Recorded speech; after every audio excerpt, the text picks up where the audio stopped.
आपण पाहत आहात सत्याची बाजू मांडणारं हक्काचं न्यूज चॅनल M24 तास। मसुचीवाडीत कोल्ह्यांचं थरार, भर दिवसात 7 जणांवर हल्ला, गावात दहशतीचे वातावरण। वाळवा तालुक्यातील मसुचीवाडी परिसरात सध्या कोल्ह्याने अक्षरशः धुमाकूळ घातला आहे। भर दिवसात झालेल्या या हल्ल्यात 7 जण जखमी झाले असून यामुळे संपूर्ण परिसरात भीतीचे सावट पसरले आहे। वन विभागाने तातडीने शोधमोहीम हाती घेतली असली तरी अद्याप हा हिंस्र कोल्हा जेरबंद झालेला नाही।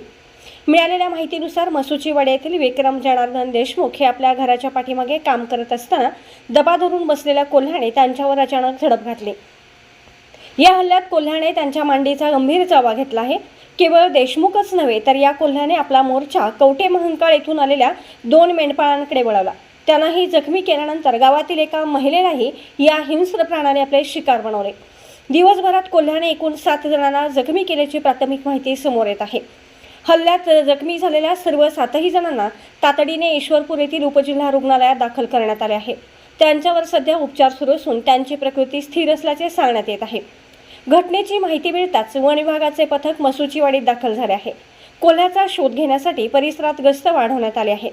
मात्र कोल्हा अद्याप हाती लागलेला नसल्याने ग्रामस्थांमध्ये भीतीचे वातावरण कायम आहे। जोपर्यंत कोल्हा जेरबंद होत नाही तोपर्यंत शेतात आणि निर्जनस्थळी एकटे जाणे टाळावे, लहान मुलांची विशेष काळजी घ्यावी आणि काही संशयास्पद हालचाल दिसल्यास तातडीने वन विभागाला कळवावे असे आवाहन करण्यात आले आहे। मसुचीवाडीमधून एक कॉल आला की काही लोकांना कोल्ह्याच्या हल्ल्यात ते जखमी आहेत।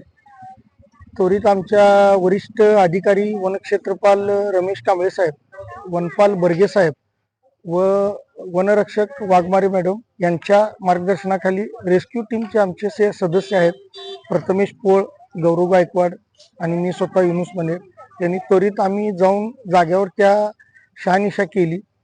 तर सदर ठिकाणी अजून तर कोल्हा काय आम्हाला आढळून आलेला नाही। तिथून ज्या जखमींना उपचारासाठी उपजिल्हा रुग्णालय वरून ईश्वरपूर येथे आणण्यात आलेलं त्या ठिकाणी आम्ही येऊन रुग्णांची विचारपूस केलेली आहे आणि सदर